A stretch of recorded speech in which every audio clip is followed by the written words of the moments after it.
আসসালামু আলাইকুম ওয়া রাহমাতুল্লাহি ওয়া বারাকাতুহু।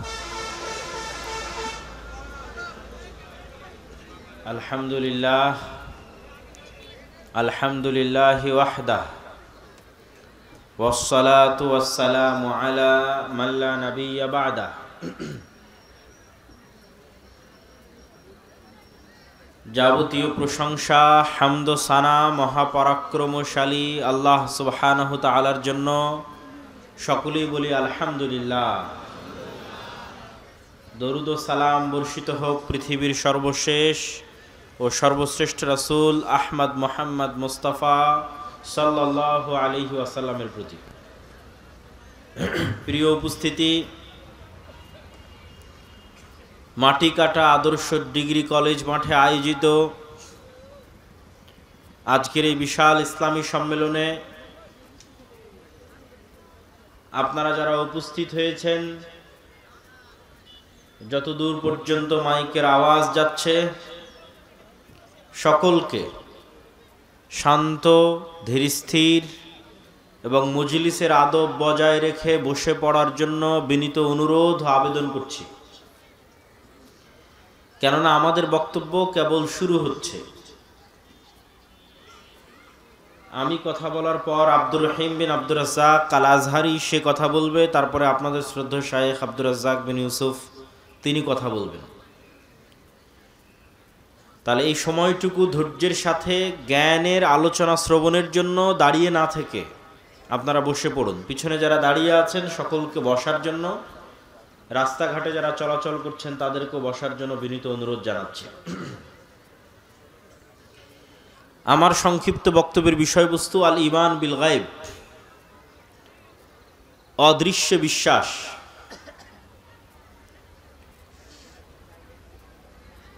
অদৃশ্য বিশ্বাস কি? মানুষ যা চোখে দেখে তা ঠিকই বিশ্বাস করে। যেমন আজকে আমি এখানে উপস্থিত হয়েছি, আপনারা বিশ্বাস করছেন। আপনারা উপস্থিত হয়েছেন, আমি বিশ্বাস করছি। কিন্তু আজকে এখানে যে আমাদের সাথে ফেরেশতারাও উপস্থিত আছে, এইটা বিশ্বাস করাই হচ্ছে ঈমান বিল গায়ব। যে এখানে আজকে শুধু মানুষ বসে নাই, আজকে এখানে শুধু আব্দুল্লাহ বিন আব্দুর রাজ্জাক উপস্থিত হয়নি, এখানে আল্লাহ সুবহানাহু ওয়া তাআলার হাজারো লাখো বেহিসাব ফেরেশতাও উপস্থিত হয়েছে। এই যে অদেখা, না দেখা, অদৃশ্য বিষয়ের প্রতি বিশ্বাসের নামই হচ্ছে ঈমান বিল গায়ব।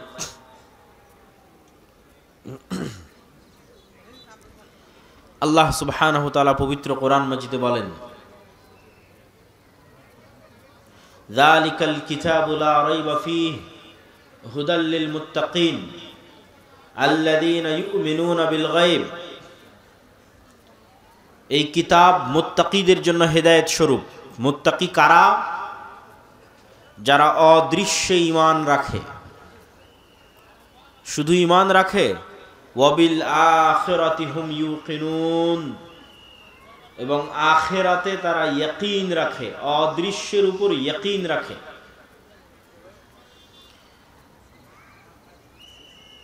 আপনি জানেন যে আগুন পুড়িয়ে দেয়, কিন্তু আপনি যখন নিজেই আগুনে জ্বলে যাবেন, যেমন মাইলস্টোনের বিমান দুর্ঘটনায় আগুনে জ্বলে গেল, তো যারা আগুনে জ্বলে গেছে আবার ইয়াকিন হাসিল হয়েছে, আগুন যে জ্বালিয়ে দেয় এই মর্মে তার ইয়াকিন অর্জিত হয়েছে। আর আমরা শুধু বিশ্বাস করছি যে না আগুন জ্বালাতে পারে। ঠিক তেমনি আপনি বিশ্বাস করছেন জান্নাত এবং জাহান্নাম আছে। আর মুহাম্মদ সাল্লাল্লাহু আলাইহি ওয়াসাল্লাম স্বচক্ষে জান্নাত দেখেছেন, স্বচক্ষে জাহান্নাম দেখেছেন। আপনি আমি বিশ্বাস করছি কবরের আযাব হয়। মুহাম্মদ সাল্লাল্লাহু আলাইহি ওয়াসাল্লাম স্বচক্ষে কবরের আযাব দেখেছেন। তাহলে তার বিশ্বাসের মাত্রা আর আমার আপনার বিশ্বাসের মাত্রা এক হবে না। আমরা বিশ্বাস করি আল্লাহ মৃতকে পুনরায় জীবিত করতে পারে, আর ঈসা আলাইহিস সালাতু ওয়াস সালাম নিজেই মৃতকে জীবিত করতেন। এটাই ছিল আল্লাহর পক্ষ থেকে দেওয়া তার মুজিজা। এক খণ্ড কাদামাটি হাতে নিয়ে বিসমিল্লাহ বিইজনিল্লাহ বলে ফু দিলে ওই একদম মৃত কাদামাটি জীবন্ত পাখি হয়ে আকাশে উড়ে যেত। তাহলে আমার এবং আপনার বিশ্বাস মৃতকে জীবিত করা সম্ভব, আর ঈসা আলাইহিস সালাতু ওয়াস সালাম বাস্তবে দেখছেন যে মৃতকে জীবিত করা সম্ভব। এই দুই ঈমানের মধ্যে পার্থক্য আছে। কিন্তু আল্লাহ সুবহানাহু ওয়া তাআলা আমাদের কাছে এটিই চান যে আমাদের বিশ্বাস ওই লেভেলের হোক যেটা ইয়াকিনের লেভেলে।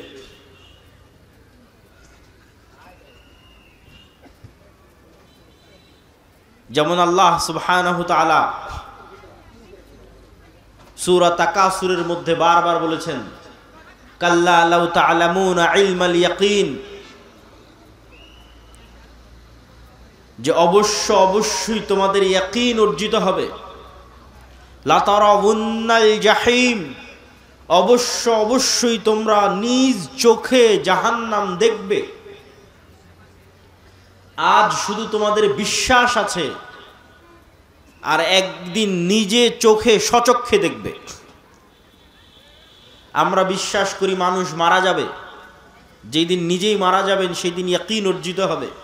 হাক্কাল ইয়াকিন, ইলমাল ইয়াকিন, যে মৃত্যু সত্য, কবর সত্য, পরকাল সত্য, জান্নাত সত্য, জাহান্নাম সত্য, ফেরেশতা সত্য। এই অদৃশ্যের বিষয়ের উপর যত সর্বোচ্চ লেভেলের ঈমান অর্জিত হবে, যত সর্বোচ্চ লেভেলের ইয়াকিন অর্জিত হবে, আপনার আমলে, আখলাকে, চিন্তায়, চেতনায় তত পরিবর্তন সাধিত হবে। এটাই ইসলামের ভিত্তি।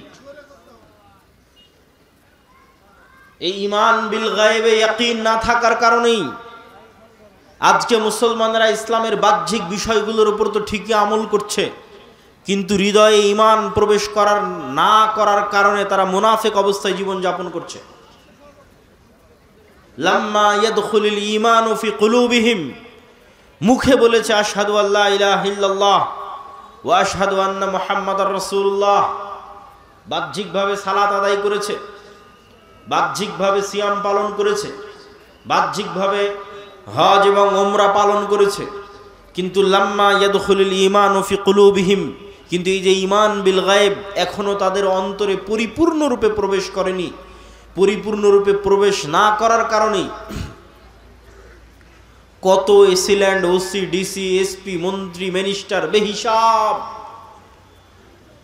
যারা 5 ওয়াক্ত সালাত আদায় করে, শতবার উমরা আদায় করে, এরকম বিভিন্ন ইসলামী সম্মেলনের প্রধান অতিথি, বিশেষ অতিথি, মসজিদ মাদ্রাসার কমিটির মেম্বার, এমন কোনো দিনই কাজ নাই যে দিনই কাজের সাথে সে জড়িত নয়। কিন্তু যখন ওই সাব রেজিস্ট্রার তার অফিসে গিয়ে বসে, ওই ওমরাকারী সাব রেজিস্ট্রার, নামাজি সাব রেজিস্ট্রার যখন অফিসে বসে, তখন সে ঘুষ নেয় এবং সেই ঘুষের টাকা দিয়ে সে উমরা করে। এটাই হচ্ছে লাম্মা ইয়াদখুলুল ঈমানু ফি কুলুবিহিম। এটা হচ্ছে মুনাফিক, বাহ্যিকভাবে ইসলাম পালন করছে কিন্তু হৃদয়ে ঈমান ঢোকেনি। লা ঈমান লিমান লা আমানাতা লাহু, ঈমান এবং খেয়ানত একসাথে এক অন্তরে, ঈমান এবং মিথ্যা একসাথে এক অন্তরে একত্রিত হতে পারে না। সম্মানিত উপস্থিতি, আর এটিই হচ্ছে আজকের মুসলমানদের সবচেয়ে বড় সমস্যা, যা আমি আমার বহু বক্তব্যে, গত 1-2 বছরের প্রায় সব বক্তব্যে বলা আছে, যে আজকের মুসলমানদের সবচেয়ে বড় সমস্যা যদি কয়েকটা থাকে, তাহলে আমি আব্দুল্লাহ আমার দৃষ্টিতে 2টা সমস্যা। 1, ঈমান বিল গায়বে বিশ্বাস নাই। 2, যেহেতু ঈমান বিল গায়বে বিশ্বাস নাই, সেহেতু দুর্নীতি, মিথ্যা, ধোঁকা মুসলমানদের রক্তে রক্তে মিশে আছে। দিনকে সেই ধোঁকার জন্যই তারা ব্যবহার করে। গত 16 বছর তাহাজ্জুদের সালাত আদায় করে সেই ধোঁকার কাজেই ব্যবহার করা হয়েছে। এটা হচ্ছে ধোঁকা দেওয়ার গেম। নিজেকে ধোঁকা দেওয়া, আল্লাহর সাথে মজাক এবং ঠাট্টা করা, আল্লাহকে ধোঁকা দেওয়ার চেষ্টা করা, জনগণকে ধোঁকা দেওয়ার চেষ্টা করা, নিজেকে ধোঁকা দেওয়ার চেষ্টা করা। আজকে আপনি যান পৃথিবীর যে কোনো প্রান্তে, ইউরোপ, আমেরিকা, সৌদি, কুয়েত, কাতার, বাহরাইন, লিবিয়া, মুসলমানেরা যত বেশি পরিমাণে মিথ্যা ডকুমেন্ট দিয়ে, মিথ্যা কথা বলে, মিথ্যা দালালি করে যত বেশি পরিমাণে বিভিন্ন জায়গায় যুক্ত আছে, আমার জানা নাই পৃথিবীর আর কোনো দ্বিতীয় জাতি এত বেশি পরিমাণে মিথ্যার আশ্রয় নিয়ে, এত বেশি পরিমাণে দুর্নীতির আশ্রয় নিয়ে, এত বেশি পরিমাণে ধোঁকার আশ্রয় নিয়ে পৃথিবীতে কাজ করছে, আমার জানা নাই। আর এটি হচ্ছে মুসলমানদের গোলামির সবচেয়ে বড় কারণ। কেননা এই স্বভাবটাই গোলামির স্বভাব, এবং এই সেম স্বভাব বানু ইসরাইলের মধ্যে ছিল। বানু ইসরাইলেরা নবীর সন্তান, ইসহাক, ইব্রাহিম, ইয়াকুবের সন্তান। ইউসুফের ভাই, 11 ভাই, এবং ইউসুফ আলাইহিস সালাতু ওয়াস সালাম তাদের সন্তান, বেনিয়ামিনের সন্তান। কিন্তু নবীদের সন্তান হওয়ার পরেও তারা ধোঁকা, মিথ্যা, দুর্নীতিতে পারদর্শী ছিল, এবং এটি তাদের রক্ত মাংসের সাথে মিশে গেছিল। আল্লাহ বললেন, দাউদের তেলাওয়াত শুনে মাছ শনিবারের দিন দাউদের জাবুরের তেলাওয়াত শুনে নদীর ধারে চলে আসে, তোমরা শনিবারের দিনে মাছগুলোকে ধরিও না। এই সমস্ত ধোঁকাবাজ, দুর্নীতিগ্রস্ত, মিথ্যুক মুনাফিকরা কি করলো? শনিবারের দিনে এই মাছগুলোকে বেড়া দিয়ে, বানা দিয়ে ঘিরে রাখলো, ধরলো না। শনিবার পার হওয়ার পর রবিবারের দিন ওই মাছগুলোকে ধরলো। কি পরিমাণ চালাকি, কি পরিমাণ 2 নাম্বারি, কি পরিমাণ ধূর্তামি! তাদের এই চালাকি, দুর্নীতি, ধূর্তামি, মিথ্যা দিয়ে পবিত্র কোরআন আল্লাহ সুবহানাহু ওয়া তাআলা বানু ইসরাইলের এই ঘটনাগুলো দিয়ে পরিপূর্ণ করে রেখেছে। এই সেম সিচুয়েশন, সেম অবস্থা আজকের মুসলমানদের। আজকের মুসলমানদের এই হৃদয় বিদারক করুণ দৃশ্য আরো বাস্তব হয়ে ফুটে ওঠে যদি আপনি ফিলিস্তিনের মুসলমানদের অবস্থা দেখেন। ফিলিস্তিনে যারা ত্রাণের কাজ করতে গেছে তারা এ বিষয়ে খুব সম্যক অবগত যে মিশরে 1 কেজি আটার দাম কত, মিশরে 1 কেজি চিনির দাম কত, মিশরে একটা ছাগলের দাম কত, 1 কেজি দুম্বার গোস্তের দাম কত। ওই সেম জিনিসটা যখন মিশর থেকে গাজায় ঢুকতেছে তখন গাজায় সেটির দাম হয়ে যাচ্ছে 10 গুণ, 15 গুণ, 20 গুণ, 50 গুণ পর্যন্ত। এই যে দাম বাড়ানোর যে সিন্ডিকেট, এই সিন্ডিকেটের সাথে পৃথিবীর কোনো ইহুদি জড়িত নাই, এই সিন্ডিকেটের সাথে ইসরায়েল জড়িত নাই। মুসলমানদের পাঠানো ত্রাণের টাকার উপর যে সিন্ডিকেট গড়ে উঠেছে, এই সিন্ডিকেট মুসলমানেরাই তৈরি করেছে। এটা সত্য। তারা নিজের ভাইয়ের রক্তের উপর বিজনেস করতেছে। সম্মানিত উপস্থিতি, এই অবস্থা সারা বিশ্বের মুসলমানদের, যে মুসলমানদের মধ্যে নেতৃত্বের প্রকৃত গুণটা নাই। আর এই নেতৃত্বের প্রকৃত গুণ যেন তৈরি না হয়, এই জন্য 2টা কালচার মুসলমানদের মধ্যে কন্টিনিউ রাখা আছে, যাতে মুসলমানেরা প্রকৃত নেতা হিসেবে কোনোদিন তাদের জন্ম না হতে পারে। প্রকৃত নেতা, নামকাওস্তে নেতা বলিনি, প্রকৃত নেতার জন্মগত গুণ, সে বলবে সত্য, করবে ন্যায়। যেই সত্যবাদী, ন্যায়পরায়ণ, সেই নেতা। পৃথিবীতে যেখানে যেখানে যে অবস্থায় আছে সে বাই ডিফল্ট জন্মগত আল্লাহর বাছাইকৃত নেতা, সত্যবাদী এবং ন্যায়পরায়ণ যদি হয়, আমানতদার যদি হয়। পৃথিবীর কোন নবী রাসূল মিথ্যুক অবস্থায়, দুর্নীতিবাজ, ধোঁকাগ্রস্ত অবস্থায় প্রেরিত হননি। জন্মগত সত্যবাদী, আমানতদার অবস্থায় প্রেরিত হয়েছেন। তাওহীদের দাওয়াত দিয়েছেন ওহী পাওয়ার পরে, কিন্তু জন্মগত এই গুণে তারা গুণান্বিত ছিলেন। কেন? এটা নেতার গুণ। কিন্তু মুসলমানদের মধ্যে যেন এই নেতৃত্বের গুণ তৈরি না হতে পারে, এই জন্য ডেমোক্রেটিক কালচার, গণতন্ত্রের কালচার মুসলমানদের মধ্যে দেওয়া আছে। কেন? গণতন্ত্র এমন এক কালচার যে এখানে এক দলের নেতা আর এক দলের নেতার বিরুদ্ধে মিথ্যে তো বলবেই। নিজ দলের একই আসনের মনোনয়ন প্রার্থী 1 জন, 5 জন, 10 জন নেতাও একই দলের নিজের আসনের প্রতিদ্বন্দ্বী মনোনয়ন প্রার্থীর বিরুদ্ধে মিথ্যা বলবে। কেননা মিথ্যা না বললে টিকতে পারবে না, চলতে পারবে না। গীবত, পরহিংসা না করলে টিকতে এবং চলতে পারবে না। তাহলে যে একবার মিথ্যা বলে ফেললো, যে মিথ্যার কালচারে একবার নিজেকে জড়িয়ে ফেললো, তার দ্বারা কোনোদিন প্রকৃত নেতৃত্ব হবে না। এই নেতা যদি প্রধানমন্ত্রীও হয়ে যায়, এই নেতা যদি রাষ্ট্রপতিও হয়ে যায়, এই নেতা যদি এমপিও হয়, এই নেতা যদি মন্ত্রীও হয়, তাহলে যে নিজের দলের মনোনয়ন প্রার্থীর বিষয়ে অন্য দলের নেতার বিষয়ে মিথ্যা বলেছে, দুর্নীতি করেছে, ধোঁকা দিয়েছে, তাকে ভারত আর আমেরিকা টাকা দিয়ে কিনতে পারবে না? পারবে না? বলেন, পারবে? ও তো দুর্নীতিগ্রস্ত, তো মিথ্যার ওপর প্রতিষ্ঠিত হয়েছে, তার তো মেরুদণ্ড সোজা নয়। ফলতে ডেমোক্রেটিক কালচারের মধ্যে যে নেতাই আসবে, সেই নেতাই পশ্চিমাদের পা চাটবে, না হয় পাশের দাদাবাবুদের পা চাটবে, টাকার কাছে বিক্রি হয়ে যাবে। আর একটা কালচার মুসলমানদের মধ্যে রাখা আছে, সেটা হচ্ছে সুদের কালচার। এই সুদের কালচার মিথ্যা তৈরি করে। রাসূলুল্লাহ সাল্লাল্লাহু আলাইহি ওয়াসাল্লাম বলছেন, আল্লাহুম্মা ইন্নী আউযু বিকা মিনাল মা'সামি ওয়াল মাগরাম, আল্লাহ পাপ থেকে বাঁচতে চাই, গুনাহ থেকে বাঁচতে চাই এবং ঋণ থেকে বাঁচতে চাই। আল্লাহর নবীকে সাহাবীরা জিজ্ঞেস করছেন, আল্লাহর নবী আপনি কেন এত ঋণ থেকে বাঁচতে চান? আল্লাহুম্মা ইন্নী আউযু বিকা মিনাল হাম্মি ওয়াল হুজনি, এই দোয়ার মধ্যে রাসূলুল্লাহ সাল্লাল্লাহু আলাইহি ওয়াসাল্লাম বলেছেন ওয়া যাল'ইদ দাইনি ওয়া গালাবাতির রিজাল, হে আল্লাহ ঋণের বোঝা থেকে বাঁচতে চাই।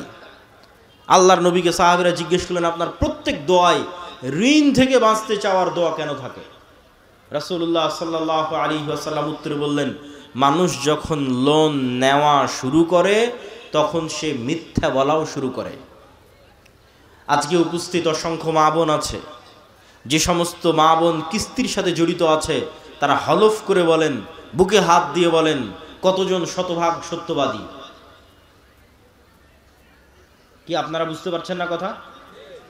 কিস্তি থেকে যে একবার টাকা নিয়েছে, তার পক্ষে কি সত্যের উপর অটল থাকা সম্ভব? সম্ভব নয়। তাকে মিথ্যার আশ্রয় নিতেই হবে। আর এইভাবে যখন একটা প্রজন্ম মিথ্যুক তৈরি হয়ে যায়, একদল মা মিথ্যুক তৈরি হয়ে যায়, মিথ্যার আশ্রয় নেয়, তখন এই সমস্ত মায়ের পেট থেকে, এই সমস্ত সমাজ থেকে ওমর ইবনুল খাত্তাব, তারেক বিন জিয়াদ, সালাহুদ্দিন আইয়ুবীর জন্ম অসম্ভব, ইম্পসিবল। শুধু গোলামি জন্ম নিবে, গোলামি তৈরি হবে। যারা মিথ্যার আশ্রয় নিয়ে নিজে বিক্রি হয়ে যাবে, দেশকে বিক্রি করে দিবে। সম্মানিত উপস্থিতি, মুসলমানদের মধ্যে দুইটা কালচার টিকিয়ে রাখা আছে, একটা ডেমোক্রেটিক কালচার, গণতন্ত্রের কালচার, আর একটা সুদের কালচার। সব মুসলমানকে যদি সুদের সাথে জড়িয়ে ফেলা যায়, তাহলে সব মুসলমানকে মিথ্যুক বানানো যাবে। এমনিতেই 190 বছর ব্রিটিশদের গোলামি করার কারণে এমনিতেই মুসলমানেরা দুর্নীতিগ্রস্ত। এমনিতেই ইউরোপীয় উপনিবেশ যেখানে যেখানে প্রতিষ্ঠিত হয়েছে, সেখানে সেখানে মুসলমানদের মিথ্যা, দুর্নীতি, ধোঁকার কালচার বৃদ্ধি পেয়েছে। যেখানে ওদের শাসন যত মজবুত, যত নিকৃষ্ট, যত জঘন্য ছিল, ওখানে মিথ্যা ধোঁকার কালচার তত বেশি। এই জন্য ভারত, পাকিস্তান, বাংলাদেশের মুসলমানেরা যত মিথ্যা বলে, তার চেয়ে তুলনামূলক রোহিঙ্গা মুসলমানেরা, তার চেয়ে তুলনামূলক আফ্রিকার মুসলমানেরা বেশি মিথ্যা বলবে, বেশি দুর্নীতি করবে, বেশি ধোঁকা দিবে। কেননা তাদের গোলামি আরও শক্ত, আরও মজবুত, আরও কঠিন। ফলত গোলাম অবস্থায় জীবনযাপন করতে করতে মিথ্যা বলা শিখতে হয়েছে। একটা টাকার জন্য, একটা রুটির জন্য দুর্নীতি করা শিখতে হয়েছে। সেই কালচার, সেই স্বভাব রক্ত থেকে যায়নি। ফলত নেতার জন্ম হওয়া সম্ভব নয়, নেতৃত্বের জন্ম হওয়া সম্ভব নয়, জাতির মুক্তি সম্ভব নয়। জাতির মুক্তি তখনই সম্ভব যখন প্রকৃত নেতার জন্ম নিবে, যেই নেতার মেরুদণ্ড হবে সোজা। আর তখনই মেরুদণ্ড সোজা হবে যখন জীবনে কোনোদিন মিথ্যায়, অন্যায় এবং দুর্নীতির আশ্রয় নেয়নি। তখন ওর হৃদয়ে প্রকৃত ঈমান ঢুকেছে। এই নাম কস্তে ঈমান নয়, লোক দেখানো সালাত নয়, লোক দেখানো ওমরা নয়, লোক দেখানো মুখের দাড়ি নয়। প্রকৃত ঈমানের ভিত্তি হচ্ছে যখন সে সত্যবাদী, আল্লাহর সাথে সত্যবাদী, জনগণের সাথে সত্যবাদী, আল্লাহর সাথে ন্যায়পরায়ণ, জনগণের সাথে ন্যায়পরায়ণ, আল্লাহর সাথে আমানতদার, জনগণের সাথে আমানতদার। সম্মানিত উপস্থিতি, আমাদের আজকের বক্তব্যের বিষয় ঈমান বিল গায়েব। কেন আজকের মুসলমানেরা, আজকের গাজার মুসলমানেরা ইসরায়েলের তুলনায় যত দুর্বল, আজকের সমগ্র বিশ্বের মুসলমানেরা আমেরিকা এবং ইসরায়েলের তুলনায় যত দুর্বল, মুসা আলাইহিস সালাতু ওয়াস সালাম তার চেয়ে শতগুণ দুর্বল ছিলেন, তার চেয়ে হাজার গুণ দুর্বল ছিলেন ফেরাউনের কাছে, ফেরাউনের তুলনায়। আপনাদের এই গোদাগাড়ি মাটি কাটার চরের একজন কৃষককে যদি বলা হয়, একজন রাখালকে যদি বলা হয়, একজন কাজের লোককে যদি বলা হয় যে তোমাকে দাওয়াত দিতে হবে ডোনাল্ড ট্রাম্পের কাছে গিয়ে, তাহলে আপনাদের এই মাটি কাটা গোদাগাড়ির একজন চরের মানুষ ডোনাল্ড ট্রাম্পের কাছে গিয়ে দাওয়াত দিবে। ওই ডোনাল্ড ট্রাম্পের কাছে এই মানুষ যত অসহায় তার চেয়ে বেশি অসহায় মুসা আলাইহিস সালাম ছিলেন। কেন? এই চরের মাটি কাটা গোদাগাড়ির এই চরের মানুষের নিজের জমি জায়গা আছে, নিজের বাপ মায়ের পরিচয় আছে, নিজের আত্মীয় স্বজন আছে, নিজের গ্রাম বাড়ি আছে। আর মুসা আলাইহিস সালাতু ওয়াস সালাম সেই গোলাম কওমের মেম্বার, যাদের প্রত্যেক পুরুষকে জবাইয়ের আদেশ দেওয়া আছে, যার পিতামাতার পরিচয় তিনি বুক ফুলিয়ে ফেরাউনের সামনে দিতে পারবে না, পিতামাতার পরিচয় গোপন রেখে ফেরাউনের বাড়িতে মানুষ হতে হয়েছে। মা তার পরিচয় মুখ ফুলিয়ে বলতে পারেনি এটা আমার সন্তান। সেই গোলাম কওমের সন্তান মুসা আলাইহিস সালাতু ওয়াস সালাম। শুধু কি তাই, মুসা আলাইহিস সালাতু ওয়াস সালামকে যখন নবী বানানো হচ্ছে তখন উনি মানুষের বাড়ির কাজের চাকর, 10 বছর থেকে একজন মানুষের বাড়িতে কাজ করতেছেন। শুধু কি তাই, মুসা আলাইহিস সালাতু ওয়াস সালামকে যখন নবী বানানো হচ্ছে তখন তিনি হত্যার আসামি, ফাঁসির দণ্ডপ্রাপ্ত আসামি। মুসা আলাইহিস সালাতু ওয়াস সালামকে সেই ব্যক্তির বিরুদ্ধে দাওয়াত দিতে পাঠানো হচ্ছে যেই ব্যক্তির কাছে তিনি ফাঁসির দণ্ডপ্রাপ্ত আসামি। শুধু কি তাই, যেই ব্যক্তির তিনি এক সময় নিমক খেয়েছেন, যেই ব্যক্তির বাড়িতে তিনি বড় হয়েছেন, তার বিরুদ্ধে তিনি কিভাবে দাঁড়াবেন, তার সামনে কিভাবে দাঁড়াবেন? না আছে বংশ পরিচয়, না আছে ব্যক্তি পরিচয়। সম্মানিত উপস্থিতি, মুসা আলাইহিস সালাতু ওয়াস সালাম আজকের আমার এবং আপনার তুলনায়, আমি তো উদাহরণ দিয়েই বলে দিলাম যে আপনাদের যে কোনো একজন উঠে এখন তাকে বলা হচ্ছে যাও ডোনাল্ড ট্রাম্পের কাছে দাওয়াত দাও, এইটা আজকের দুনিয়াবি বৈষয়িক দিক থেকে যত অসম্ভব, মুসা আলাইহিস সালাতু ওয়াস সালামের ফিরআউনের কাছে দাওয়াত দিতে যাওয়া ছিল তার চেয়ে বেশি অতুলনীয়, বেশি অসম্ভব। কিন্তু মুসা আলাইহিস সালাম পারলেন কিভাবে? মুসা আলাইহিস সালাতু ওয়াস সালামের সফলতার রহস্য কোথায়? মুসা আলাইহিস সালাতু ওয়াস সালাম তখনই সম্ভব ফিরআউনের সামনে বুক ফুলিয়ে দাওয়াত দেওয়া যখন মুসা আলাইহিস সালাতু ওয়াস সালামের অন্তরে ঈমান বিল গায়েব, ইয়াকিনের লেভেলে, যে চোখে যা দেখা যাচ্ছে তাই সব নয়, এর বাইরে আড়ালে গায়েব আছে, গায়েবী মদদ আছে, আল্লাহর ক্ষমতা, আল্লাহর অস্তিত্ব, আল্লাহর শক্তি, ফেরেশতার অস্তিত্ব, নূরের অস্তিত্ব, এগুলো সম্পর্কে যখন মুসা আলাইহিস সালাতু ওয়াস সালামের ইয়াকিন অর্জিত হবে, গায়েবের ওপর যখন মুসা আলাইহিস সালামের ইলমে ইয়াকিন হাসিল হবে, তখন মুসা আলাইহিস সালামের কাছে এই বিশাল ফিরআউনের সাম্রাজ্য একটা ধূলিকণার চাইতেও, একটা পিঁপড়ার চাইতেও দুর্বল মনে হবে। এবং ওই ইলমে ইয়াকিন আল্লাহ মুসা আলাইহিস সালাতু ওয়াস সালামকে দিয়েছিলেন। কিভাবে দিয়েছিলেন? মুসা আলাইহিস সালাতু ওয়াস সালামকে আল্লাহ বলেননি, মুসা এই যে জান্নাত থেকে একটা লাঠি নিয়ে আসলাম, এটা খুব ভয়ঙ্কর, ম্যাজেস্টিক, চমৎকার জাদুর লাঠি, এই লাঠি যদি তুমি ছাড়ো এই লাঠি সাপ হয়ে যাবে। জি না, দুনিয়াতে যত জাদুকর আছে, কবিরাজ আছে, যত সাপ খেলা দেখানো সাপুড়ে আছে, এদের নিজের প্রশিক্ষণ দেওয়া সাপ আর নিজের কাছে যত্নের সাথে রাখা পাথর আর লাঠি দিয়ে এদেরকে জাদু দেখাতে হয়। আপনি একটা দিবেন, সেটা দিয়ে পারবে না। তো মুসা আলাইহিস সালাতু ওয়াস সালামকে আল্লাহ সুবহানাহু ওয়া তাআলা এটা বলেননি এই যে জান্নাত থেকে লাঠি নিয়ে এসে দিলাম এটা এখন সাপ হবে, আসমান থেকে এক বিশাল স্বর্ণের লাঠি নিয়ে এসে দিলাম এটা সাপ হবে। জি না, মুসা তুমি যেই লাঠি নিজে ব্যবহার করছো, সাধারণ একটা গাছের 10 বছর, 15 বছর, 20 বছর আগে যেই লাঠি কেটে তুমি কাড়াল বানিয়েছো, রাস্তা অতিক্রম করো, গর্ত অতিক্রম করো, আউড় এবং ধান শুকাও, সেই লাঠি, যে লাঠি তুমি ব্যবহার করছো, আমি যদি 5-10 বছর থেকে এই ফোন ব্যবহার করি, 15 বছর থেকে এই বই ব্যবহার করি, আমার হাতে থাকে, তাহলে এই বই, আমার হাতে থাকা বই আজকে নতুন করে এসে কেউ দিচ্ছে না, এই নাও জান্নাত থেকে একটা বই দিলাম, এই বই এখন সাপ হয়ে যাবে। জি না, তুমি যেটা ব্যবহার করতেছো র্যান্ডমলি যেই লাঠি, সেই লাঠি আমি তোমার চোখের সামনে সাপ বানিয়ে দেবো। বলেন আল্লাহু আকবার। এটা হচ্ছে আল্লাহর শক্তি, যাতে মুসা আলাইহিস সালাতু ওয়াস সালামের ইলমে ইয়াকিন হাসিল হয় গায়েবের উপর। সম্মানিত উপস্থিতি, তাহলে আজকের মুসলমানেরা পরাজিত কেন? ইলমে গায়েবে ইয়াকিন নাই। মুসা আলাইহিস সালাম বিজয়ী কেন? ইলমে গায়েবে ইয়াকিন ছিল। মুহাম্মদ সাল্লাল্লাহু আলাইহি ওয়াসাল্লাম থেকে শুরু করে, আবু বকর, ওমর, ওসমান, আলী থেকে শুরু করে, আমর ইবনুল আস, খালিদ ইবনুল ওয়ালিদ থেকে শুরু করে, উমাইয়া খেলাফত, আব্বাসী খেলাফত থেকে শুরু করে সালাহুদ্দিন আইয়ুবী হয়ে মোহাম্মদ আল ফাতেহের তুরস্ক বিজয় পর্যন্ত এমন কোনো যুদ্ধে মুসলমানেরা বিজয় অর্জন করেনি যেই যুদ্ধে মুসলমানেরা শক্তিশালী ছিল। এমন একটা যুদ্ধ ইতিহাসের পাতা থেকে দেখানো যাবে না যেই যুদ্ধে মুসলমানেরা শক্তিশালী অবস্থায় বিজয়ী হয়েছে। সুলতান সালাহুদ্দিন আইয়ুবী যখন জেরুজালেমের মসজিদে আকসা বিজয় করে, তখন সুলতান সালাহুদ্দিন আইয়ুবীর চাইতে ইউরোপীয় ক্রুসেডাররা শতগুণে বেশি শক্তিশালী ছিল। সুলতান মোহাম্মদ আল ফাতেহ যখন তুরস্কের ইস্তাম্বুল বিজয় করে, তখন তুরস্কের রাজা বাদশারা, ইউরোপের রাজা বাদশারা সুলতান মোহাম্মদ আল ফাতেহের চাইতে বেশি শক্তিশালী ছিল। জহিরুদ্দিন বেরবাস যখন মিশরের মাটিতে হালাকু খা চেঙ্গিস খাকে পরাজিত করে, তখন এই পুরো বিশ্বে হালাকু খা চেঙ্গিস খানের চাইতে শক্তিশালী আর কেউ ছিল না। আব্বাসীয় খেলাফতের রাজধানী বাগদাদকে মাটির নিচে পিষে দিয়ে হালাকু খা চেঙ্গিস খা মিশর দখল করতে গেছে। পুরো পৃথিবীতে তাদের মোকাবেলা করবে এরকম কোনো শক্তি ছিল না। মুহাম্মদ সাল্লাল্লাহু আলাইহি ওয়াসাল্লাম যখন বদরে অবতীর্ণ হয়েছে, উহুদে অবতীর্ণ হয়েছে, খন্দকে অবতীর্ণ হয়েছে, তখন মুহাম্মদ সাল্লাল্লাহু আলাইহি ওয়াসাল্লামের চাইতে মক্কার কাফের কোরাইশ মুশরিকরা কয়েক শতগুণ বেশি শক্তিশালী ছিল দুনিয়াবি অস্ত্রপাতি এবং সাজ সরঞ্জামের দিক থেকে। দাউদ আলাইহিস সালাতু ওয়াস সালামকে যেই দিন আল্লাহ জেরুজালেম বিজয়ের তৌফিক দিয়েছেন, সেই দিন দাউদ আলাইহিস সালাতু ওয়াস সালামের সাথে মাত্র 313 জন ছিল। সম্মানিত উপস্থিতি, তাহলে বিজয় শক্তি দিয়ে নয়, বিজয় ক্ষমতা দিয়ে নয়, বিজয় অর্জিত হয় গায়েবী মদদে। ওই গায়েবের উপরই যদি বিশ্বাস না থাকে, তাহলে আপনাকে মন্দির পাহারা দিয়ে ক্ষমতা দখল করতে হবে। আর যদি গায়েবের উপর বিশ্বাস থাকে, তাহলে শুধু বাংলাদেশের ক্ষমতা নয়, পুরো পৃথিবীর ক্ষমতা অর্জন করা যাবে। কেননা কোরআনে পুরো পৃথিবীর ক্ষমতা অর্জনের রাস্তা বলে দেওয়া আছে। কিন্তু ওই মানের ঈমানওয়ালা একটা প্রজন্ম তৈরি হচ্ছে না, ওই মানের সততা, ন্যায়পরায়ণতার গুণে গুণান্বিত হবে এরকম একটা প্রজন্ম তৈরি হচ্ছে না, যে প্রজন্মের জন্য এই বিজয় অপেক্ষা করছে। সেই প্রজন্ম তো আসতে হবে যাদেরকে আল্লাহ সুবহানাহু ওয়া তাআলা বিজয়ের জন্য মনোনীত করেছে। সেই প্রজন্ম তো তৈরি হতে হবে যাদের হাতে আল্লাহ সুবহানাহু ওয়া তাআলা বিজয় লিখে রেখেছে।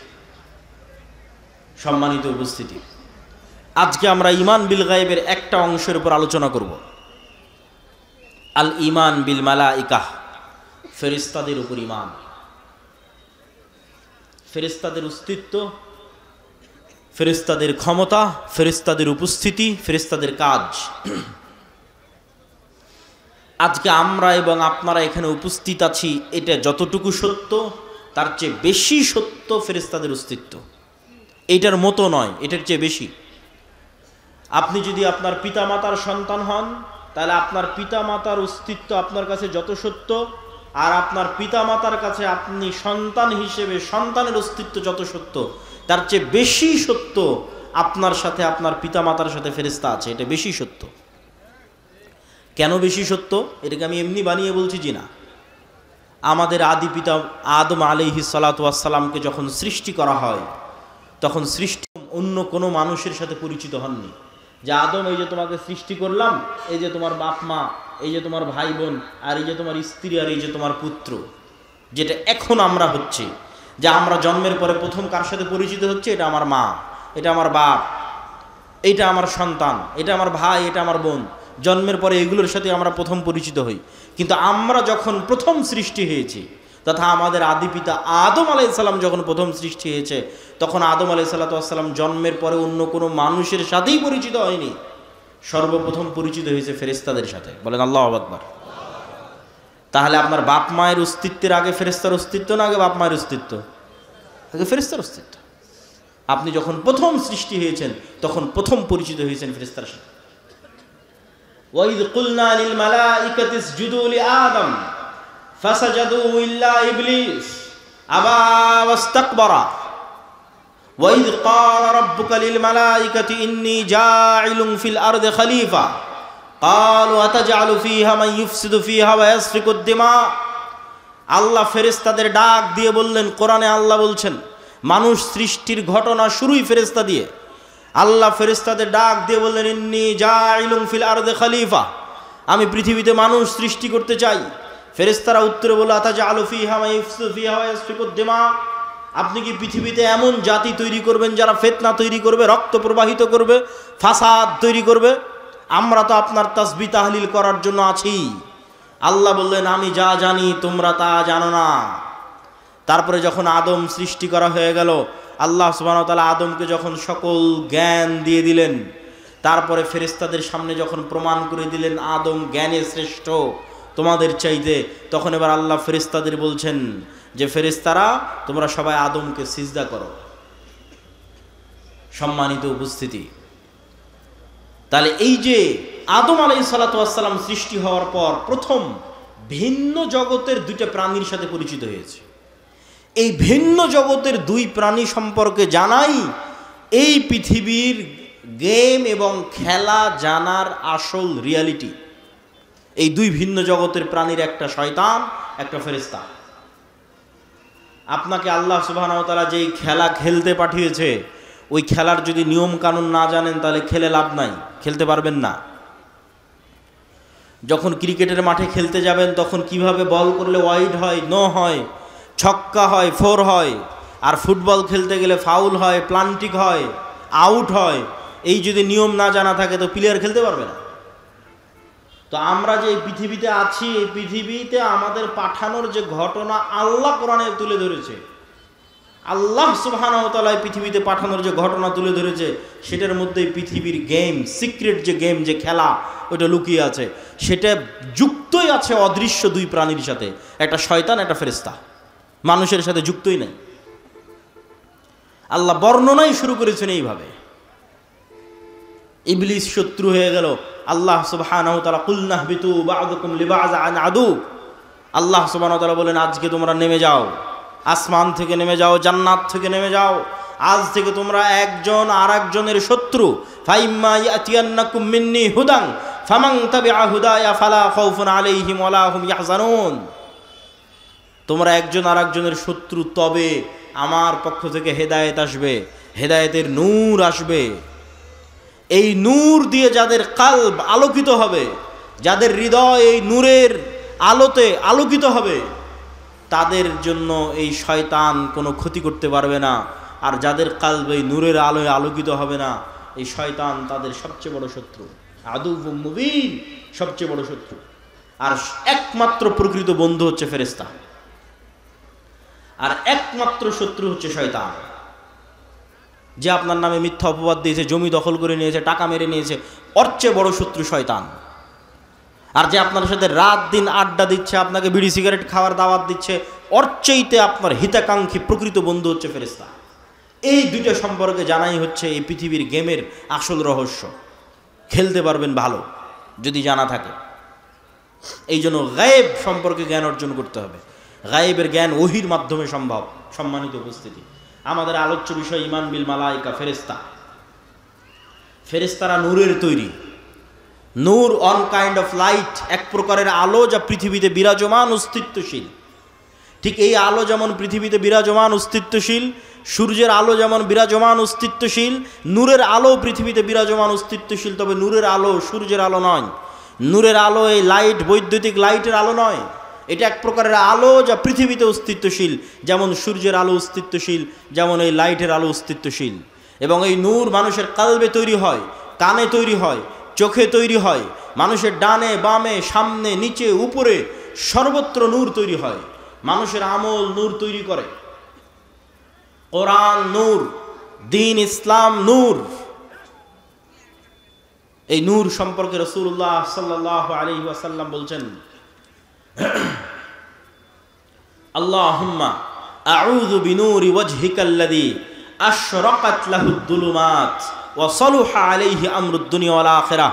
হে আল্লাহ, আপনার চেহারা যেই নূর দিয়ে ঢাকা আছে, সেই নূরের দোহাই দিয়ে আপনার কাছে পরিত্রাণ চাচ্ছি, যেই নূরের উপর আসমান এবং জমিনের সকল কাজ একটা আর একটার সাথে কানেক্টেড, যেই নূরের মাধ্যমে। হিজাবুহু নূর লাউ কাশাফাহু লা আহরাকাত সুবহাত ওয়াজহি। আল্লাহর চেহারার পর্দা হচ্ছে নূর। আল্লাহ এবং সৃষ্টিজীব, আল্লাহ এবং আসমান জমিন, এই দুইটার মধ্যে আর হিসেবে, পার্থক্যকারী হিসেবে সারা আসমান এবং জমিনে বিরাজমান আছে নূর। এটাই গায়েব। যদি এই নূরের পর্দা সরিয়ে নেওয়া হতো, লাউ কাশাফাহু লা আহরাকাত সুবহাত ওয়াজহি, তাহলে আল্লাহর চেহারার তাজাল্লিতে আসমান এবং জমিন জ্বলে পড়ে ছারখার হয়ে যেত। এই নূর সম্পর্কে রাসূলুল্লাহ সাল্লাল্লাহু আলাইহি ওয়াসাল্লাম বলেন, আল্লাহুম্মা জাআল ফি কলবি নূরা। হে আল্লাহ, আমার হৃদয়ে নূর তৈরি করে দেন।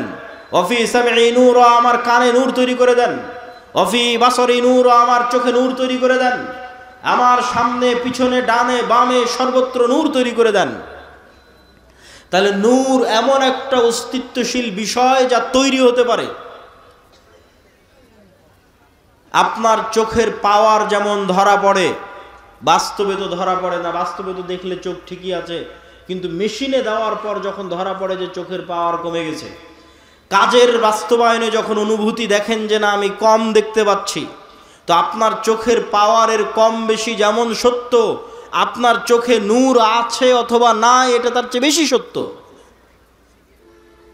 আপনার হার্টবিট যেমন কাঁপতেছে, রক্ত যেমন প্রবাহিত হচ্ছে, এই রক্তের প্রেসার চোখে দেখা যায় না, কিন্তু যখন ঠিকই যন্ত্র ধরা হচ্ছে তখন রক্তের প্রেসার উঠে আসতেছে।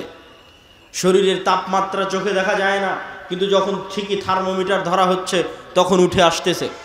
এই থার্মোমিটারে শরীরের তাপমাত্রা যত সত্য, এই রক্তের প্রেসার যত সত্য, এই হার্টবিট যত সত্য, এই হার্টের মধ্যে নূর তৈরি হয় তার চেয়ে বেশি সত্য। সম্মানিত উপস্থিতি, আমি বলিনি, রাসূলুল্লাহ সাল্লাল্লাহু আলাইহি ওয়াসাল্লামের হাদিসের অনুবাদ করছি। এটাই গায়েব। এই গায়েব সম্পর্কে যত জ্ঞান অর্জন করবেন তত আপনার জন্য এই পৃথিবীতে চলা সহজ হয়ে যাবে। আজকে এখানে আব্দুর রাজ্জাক বিন ইউসুফ, আব্দুল্লাহ বিন আব্দুর রাজ্জাক আসবে, এটা শোনার পর যারা এখানে উপস্থিত হয়েছেন তাদের অন্তরে বিন্দু মাত্র হলেও নূর আছে, এই জন্য এখানে উপস্থিত হতে পেরেছে।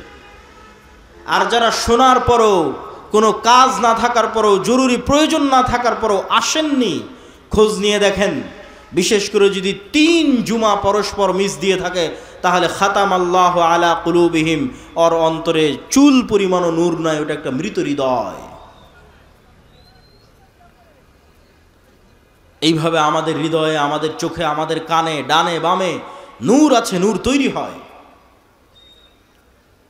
আল্লাহ সুবহানাহু ওয়া তাআলা কোরআনকে নূর বলছেন। মা কুনতা তাদরি মাল কিতাব ওয়ালাকিন মা কুনতা তাদরি মাল কিতাব ওয়ালাল ঈমান ওয়ালাকিন জাআলনাহু নূরান নাহদি বিহি মান নাশা। হে আল্লাহর নবী, আপনি জানতেন না কিতাব কাকে বলে, আপনি জানতেন না ঈমান কাকে বলে। আমি আল্লাহ এই কোরআনকে নূর বানিয়ে দিয়েছি, যেই নূরের আলোয় আলোকিত হয়ে মানুষ রাস্তা খুঁজে পাবে। যত কোরআন পড়বেন তত নূর তৈরি হবে। দিন নূর। আল্লাহ সুবহানাহু ওয়া তাআলা বলছেন, ইউরিদুনা লিইউতফিউ নূরাল্লাহ ওয়াল্লাহু মুতিম্মু নূরিহি। কাফের এবং মুশরিকেরা চায় আল্লাহর নূরকে ফু দিয়ে নিভিয়ে দিতে, আর আল্লাহর নূরকে সারা পৃথিবীতে বিজয়ী করবেন, প্রতিষ্ঠিত করবেন। বলেন আল্লাহু আকবার। এই নূর হচ্ছে ইসলাম। ওয়াহী নূর। আল্লাহ সুবহানাহু ওয়া তাআলার পক্ষ থেকে যে ওয়াহী এসেছে, কোরআন ওয়াহী, ইসলাম ওয়াহী, এই ওয়াহী নূর। এই নূরকে আল্লাহ সুবহানাহু ওয়া তাআলা বিজয়ী করেই ছাড়বেন পৃথিবীতে। আল্লাহ নিজে বলছেন পবিত্র কোরআনে। সম্মানিত উপস্থিতি, ঠিক তেমনি আমি যেটা বললাম যে আপনাদের সৎ আমল নূর তৈরি করে। ঠিক যেমন আপনারা মোবাইলের ব্যাটারিতে চার্জ দিয়ে সারাদিন ব্যবহার করলেন, সারা রাত চার্জ দিলেন, সারাদিন ব্যবহার করলেন, ঠিক এই দুনিয়াতে আমলের মাধ্যমে আমরা নূর রিসিভ করি, নূর জমা করি, নূর তৈরি করি। আর এই গায়েবের পর্দা উন্মোচন হওয়া মাত্র, তথা মৃত্যু এসে যাওয়া মাত্র, মৃত্যু আসা আর গায়েবের পর্দা উন্মোচিত হওয়া শেষ। তথা মৃত্যু আসার পর থেকে আপনি গায়েবের জগতে চলে গেছেন, যেটা এতদিন বিশ্বাস করতেন সেই জগতে চলে গেছেন। ওই জগতে যাওয়ার পর থেকেই এই দুনিয়াতে করা আমলের প্রভাব দেখতে পাবেন। আপনার আমলের নূর আপনার অন্ধকার কবরকে আলোকিত করবে, আপনার আমলের নূর কিয়ামতের অন্ধকারকে আলোকিত করবে, আপনার আমলের নূর আপনাকে পুলসিরাত অতিক্রম করতে সহযোগিতা করবে। আল্লাহ সুবহানাহু ওয়া তাআলা কোরআন মাজিদে বলছেন, ওয়াল্লাযীনা আমানু মাআহু নূরুহুম ইয়াসআ বাইনা আইদিহিম ওয়া বিআইমানিহিম। যারা ঈমান আনয়ন করেছে তাদের নূর কিয়ামতের মাঠে তাদের ডানে বামে বিচ্ছুরিত হবে। ইয়াওমা তারাল মুমিনিনা ওয়াল মুমিনাত নূরুহুম ইয়াসআ নূরুহুম বাইনা আইদিহিম ওয়া বিআইমানিহিম। মুমিন এবং মুমিনারা কিয়ামতের মাঠে দেখতে পাবে তাদের আমলের নূর তাদের ডানে এবং বামে বিচ্ছুরিত হচ্ছে। আজকে যখন আপনি ওযু করছেন তখন আপনি নূর তৈরি করছেন। এই নূর আজ দেখা যাচ্ছে না, যদিও বাস্তবে অস্তিত্বশীল আছে, কিন্তু গায়েব দেখা যাচ্ছে না, নূরই গায়েব। কিন্তু যখন কিয়ামতের মাঠে যাবেন তখন এই ওযুর অঙ্গ প্রত্যঙ্গগুলো নূরের আলোয় আলোকিত থাকবে। বলেন আল্লাহু আকবার। এটা আপনার দুনিয়াতে করা অজুর প্রভাব কিয়ামতের মাঠে দেখা যাবে। দুনিয়াতে অজু করে যে নূর জমা করেছেন সেই নূর কিয়ামতের মাঠে প্রকাশিত হবে। এই নূর অস্তিত্বশীল, এই নূর বাস্তব। সম্মানিত উপস্থিতি, সেই নূরের তৈরি হচ্ছে ফেরেশতা। ফেরেশতারা হচ্ছে সেই নূরের তৈরি। এবং মানুষের রূহ, ইবনুল কাইয়িম রাহিমাহুল্লাহ বলছেন, মানুষের রূহ নূরুন লতিফ, নূরের একটা সূক্ষ্ম প্রকার হচ্ছে মানুষের রূহ। এই জন্য দেখা যায় না, এই জন্য ধরা যায় না। সম্মানিত উপস্থিতি, তাহলে নূর যদি পৃথিবীতে অস্তিত্বশীল থাকে, বিরাজমান থাকে, ফেরেশতারা যদি পৃথিবীতে অস্তিত্বশীল থাকে, বিরাজমান থাকে, আমি আপনি দেখি না কেন? আমি আপনি ধরতে পারি না কেন? বিজ্ঞানের যন্ত্র ধরতে পারে না কেন? আবিষ্কার করতে পারে না কেন? আজ থেকে 100 বছর আগে এই মাটিকাটা গ্রামে যে মানুষ মারা গেছে, সেই মানুষকে যদি আপনি এখন উঠিয়ে বলেন যে শোনো, আমি কথা বলবো এখানে, আর আমার কথা এখন সাথে সাথে ঢাকায় গিয়ে বাজবে।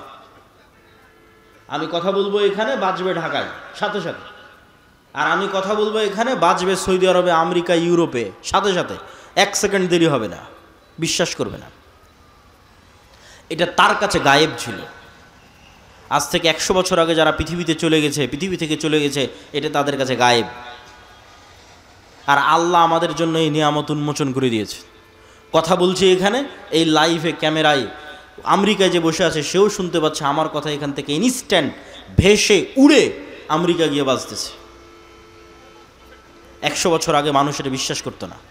অথচ যেই ওয়েভ, যেই মাইক্রোওয়েভ, রেডিও ওয়েভ, আলোর তরঙ্গের মধ্যে দিয়ে মানুষের আওয়াজ এবং মানুষের দৃশ্য ট্রান্সফার হচ্ছে, আলোর গতির সাথে ট্রান্সফার হচ্ছে, এই ওয়েভের মধ্যে ডাটা ধারণ করার ক্ষমতা তথা মানুষের আওয়াজ ধারণ করার ক্ষমতা, মানুষের দৃশ্য ধারণ করার ক্ষমতা আল্লাহ যেদিন পৃথিবী সৃষ্টি করেছিলেন ওই দিন থেকেই ছিল, মানুষ জানতো না, ওই দিন থেকেই ছিল।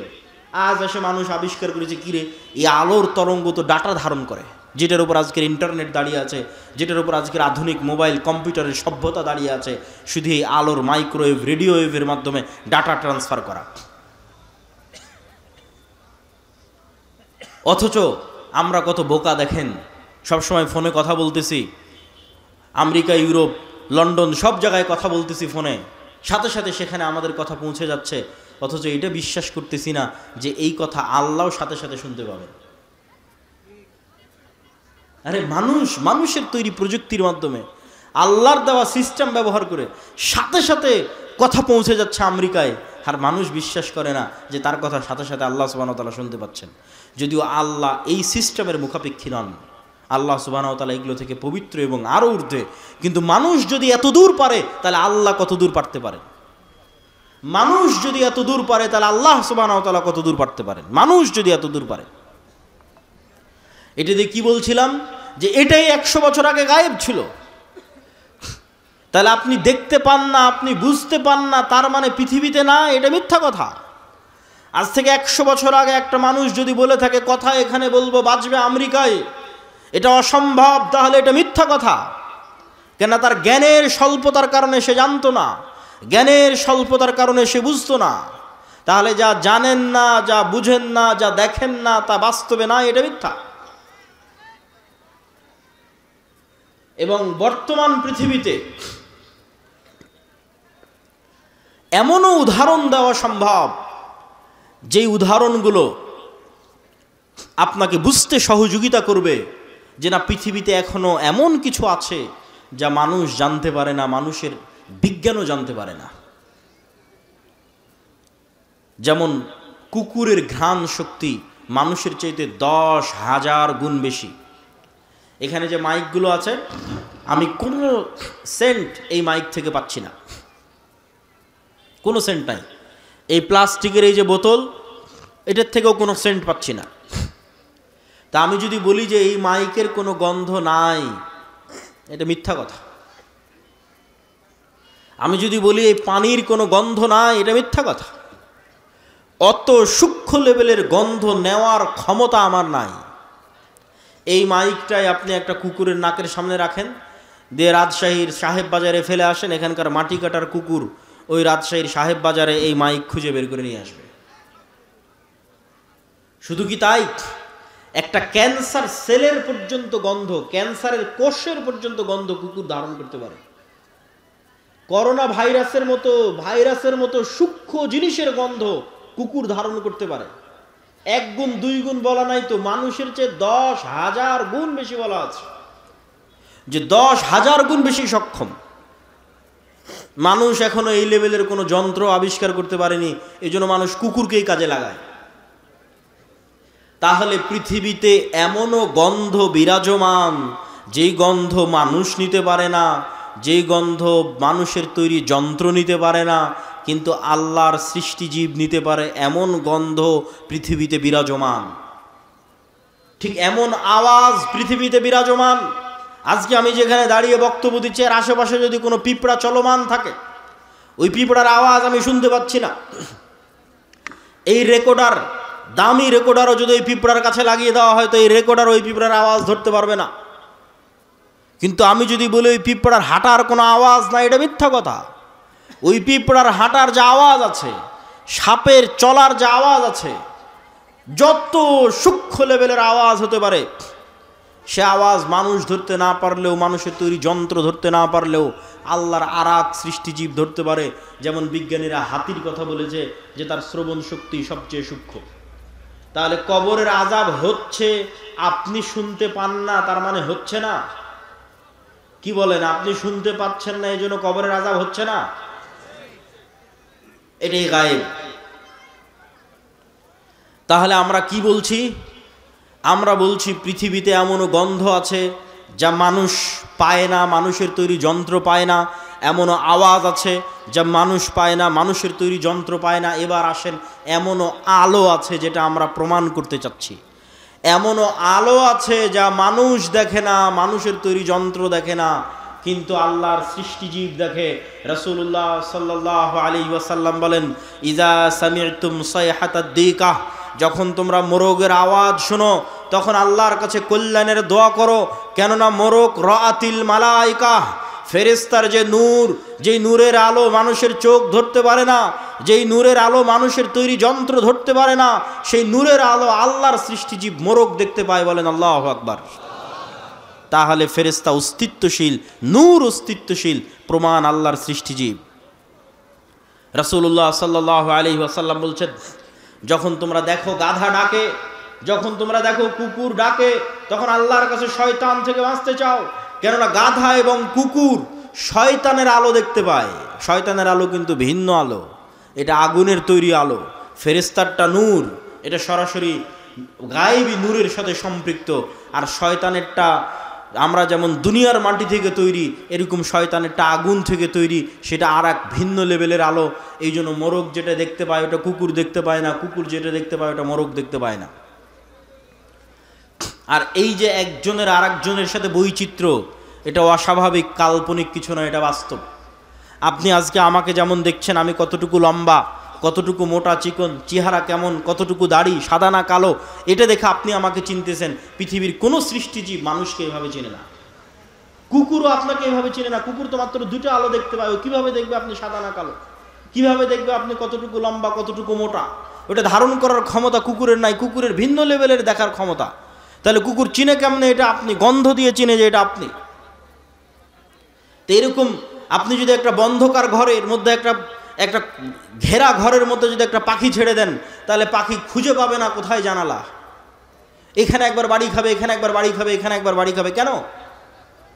পাখি যতটুকু দেখে, আপনি যেভাবে দেখেন পাখি ওভাবে দেখতে পায় না। প্রত্যেকের দেখার সীমাবদ্ধতা, শোনার সীমাবদ্ধতা, জ্ঞানের সীমাবদ্ধতা আল্লাহ সুবহানাহু ওয়া তাআলা তৈরি করে দিয়েছেন। এখন পাখি যদি বলে যে না এই ঘরে কোনো জানালা নাই, তাহলে এটা যেমন মিথ্যা। মানুষ যদি বলে এই পৃথিবীতে ফেরেশতার অস্তিত্ব নাই, এটা তেমনই মিথ্যা। এটা দেখার কম বেশির উপর নির্ভর করে। মানুষকে আল্লাহ 3D ত্রিমাত্রিক জগতে আটকে রেখে দিয়েছে।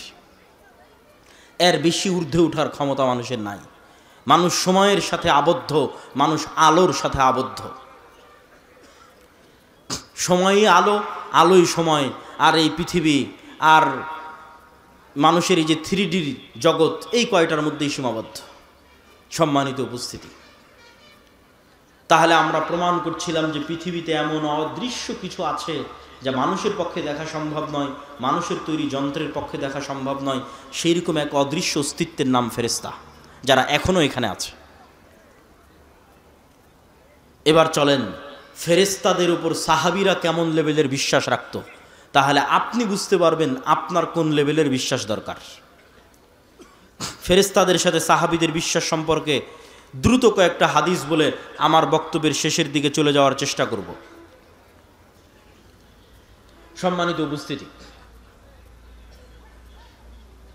সাদ বিন মুআজ রাদিয়াল্লাহু তাআলা আনহু তিনি যখন মারা গেলেন তখন রাসূলুল্লাহ সাল্লাল্লাহু আলাইহি ওয়াসাল্লাম বলছেন, ইহতাজ্জালাহু আরশুর রহমান, রহমানের আরশ সাদ বিন মুআজের মৃত্যুতে কেঁপে উঠেছে। ওয়া ফুতিহাত লাহু আবওয়াবুস সামা, আসমানের দরজাগুলো সাদ বিন মুআজের জন্য খুলে দেওয়া হয়েছে। ওয়া শাহিদাহু সাবউনা আলফাম মিনাল মালায়েকা, আর সাদ বিন মুআজের জানাজায় ৭০,০০০-এর বেশি ফেরেশতা তোমাদের সাথে সাদ বিন মুআজের জানাজায় অংশগ্রহণ করেছে। আল্লাহু আকবার। একজন দুইজন ফেরেশতা নয়, ১০০-২০০ নয়, ১০০০-২০০০ নয়, ৭০,০০০ ফেরেশতা সাহাবীদের সাথে সাদ বিন মুআজের জানাজায় অংশগ্রহণ করেছে। রাসূলুল্লাহ সাল্লাল্লাহু আলাইহি সাল্লাম বলছেন, আসমানের দরজা খোলার কথা শুনলে, আসমানে উঠে যাওয়ার কথা শুনলে আমাদের কাছে মনে হয় না জানি এটা কত কঠিন, কত অসম্ভব। অথচ সকল ধর্মীয় গ্রন্থ একমত। কোরআন বলেন, বাইবেল বলেন, তাওরাত বলেন, জাবুর বলেন, ইনজিল বলেন, ওল্ড টেস্টামেন্ট, নিউ টেস্টামেন্ট, যেখানে খুলবেন সব একমত যে আদম আলাইহিস সালামকে জান্নাতে তৈরি করা হয়েছে, পরে জান্নাত থেকে দুনিয়াতে নামানো হয়েছে। তো জান্নাত থেকে দুনিয়াতে নামবে কিভাবে? আসমানের যদি দরজাই না থাকে, নামলো কোন দিক দিয়ে? তাহলে যে আসমানের দরজা দিয়ে আদম আলাইহিসসালাম নামলেন, সেই আসমানের দরজা দিয়ে ঈসা আলাইহিস সালাম উঠতে পারবে না? আমরা তো ছিলামই আসমানে, ছিলামই জান্নাতে। অতএব এটা অনেক সহজ, অতি সহজ। এগুলো গায়েব, কিন্তু এগুলো বাস্তব। সম্মানিত উপস্থিতি, রাসূলুল্লাহ সাল্লাল্লাহু আলাইহি ওয়াসাল্লাম বলছেন, জাবির ইবনে আব্দুল্লাহ রাদিয়াল্লাহু তাআলা আনহু থেকে বর্ণিত, তিনি বলেন, আমার পিতা উহুদের যুদ্ধে মারা গেছেন, আর তার পিতা অনেক কন্যা রেখে গেছে। সেই কন্যাগুলোকে মানুষ করতে হবে, ঋণের বোঝা আছে, সেগুলো নিয়ে তিনি চিন্তিত, কাঁদছেন।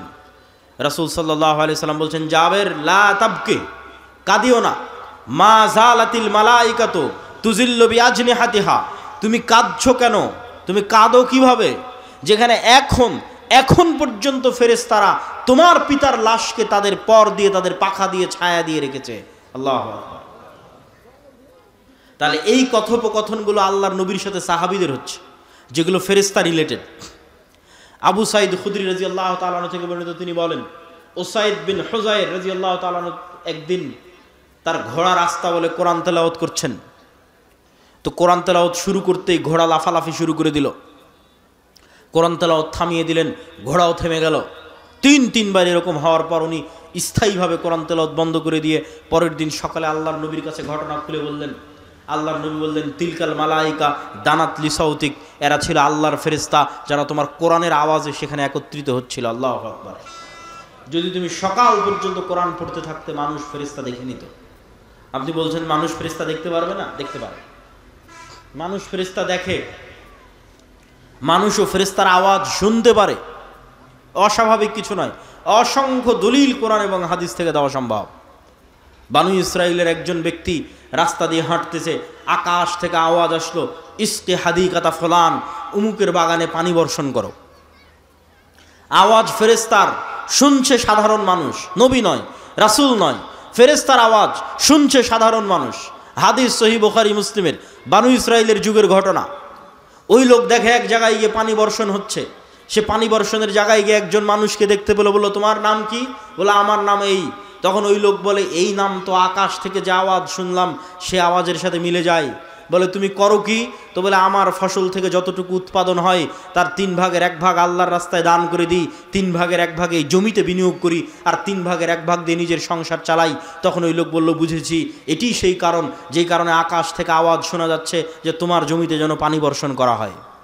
তাহলে ফেরেশতার আওয়াজ মানুষ শুনতেছে, নবী রাসূল নয়, সাধারণ মানুষ। ফেরেশতাকে সাধারণ মানুষ দেখতে পায়, তার প্রমাণ বানু ইসরাইলের 3 জন ব্যক্তি, যারা একজন অন্ধ, একজন কুষ্ঠ, একজন টাক, আল্লাহ সুবহানাহু ওয়া তাআলা মানুষ রূপে ফেরেশতা পাঠিয়ে দিলেন 3 জনের কাছে। তিনজনেরই অন্ধত্ব, টাক এবং কুষ্ঠ রোগ ভালো হয়ে গেল। তিনজনকে উট, গরু এবং ছাগল দেওয়া হলো। আবার 20, 30, 25 বছর পর আবার ফেরেশতা তাদের কাছে গেল পরীক্ষা নেওয়ার জন্য। পরীক্ষায় শুধু অন্ধ ব্যক্তি পাশ করলো। ফেরেশতা দেখা যায়, ফেরেশতা সাধারণ মানুষের কাছেও আসতে পারে, অস্বাভাবিক কিছু নয়।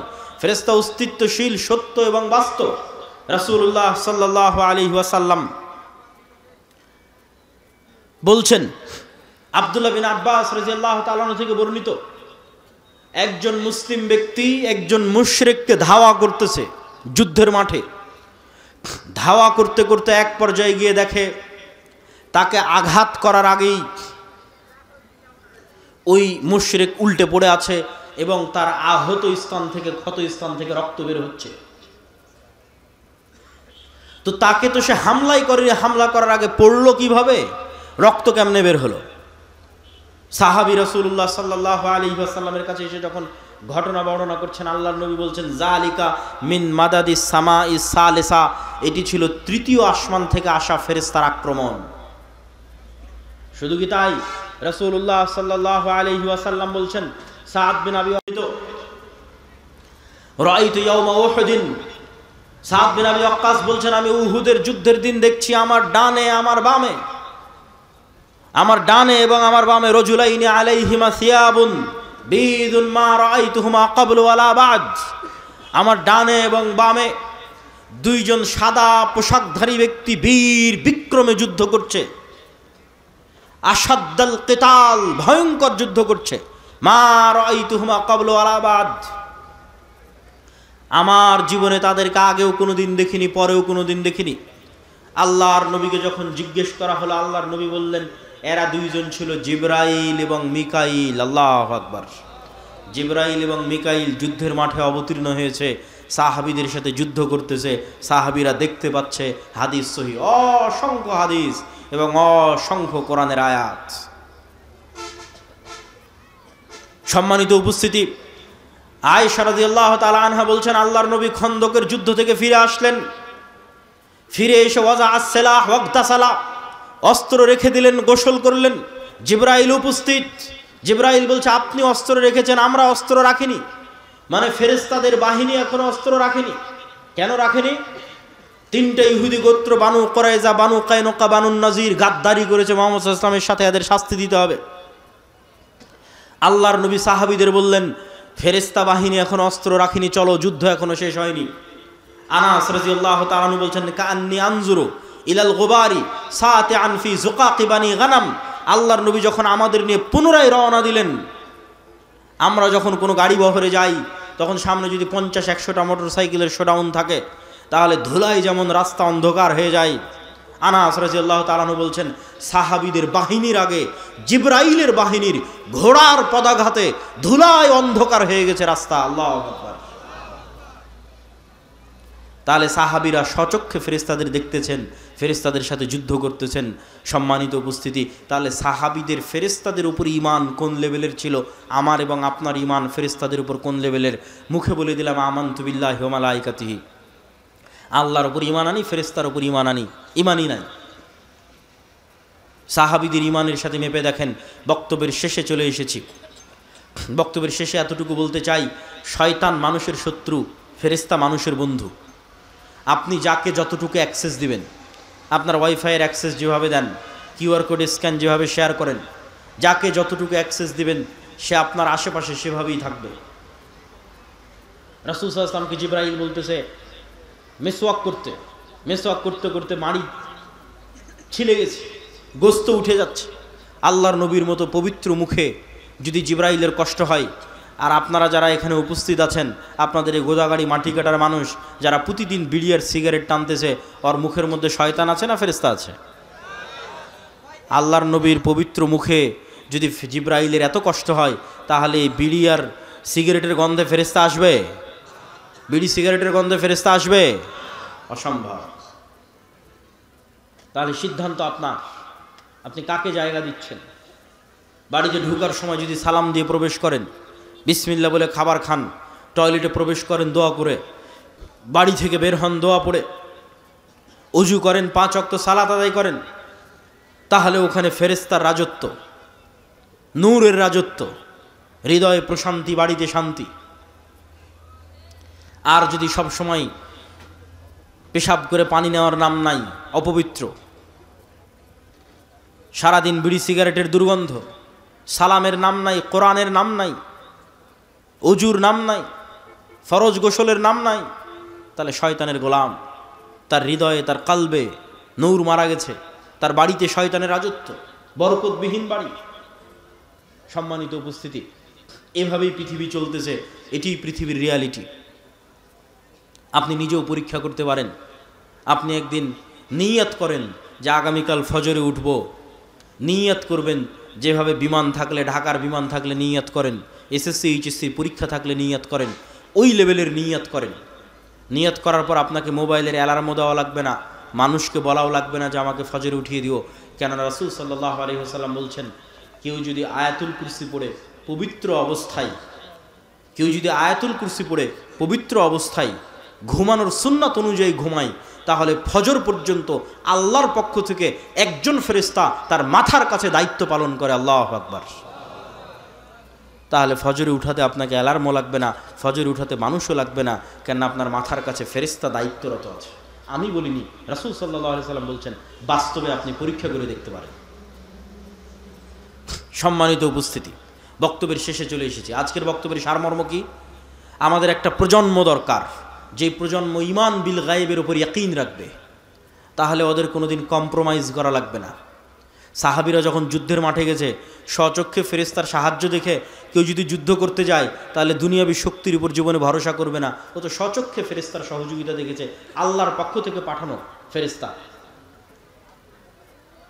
সম্মানিত উপস্থিতি, তাহলে ঈমান বিল গায়েবে ইয়াকিন লাগবে, আর নেতৃত্বের তৈরি হওয়া লাগবে। একটা প্রজন্ম লাগবে, যে প্রজন্ম ন্যায় পরায়ণতা, সত্যবাদিতা, আমানতদারিতার উপর বড় হবে, যেই প্রজন্মের ঈমান বিল গায়েবে ইয়াকিন থাকবে, যেই প্রজন্ম আল্লাহর নবী এবং আল্লাহর দিনে চুল পরিমাণ কম্প্রোমাইজ করবে না।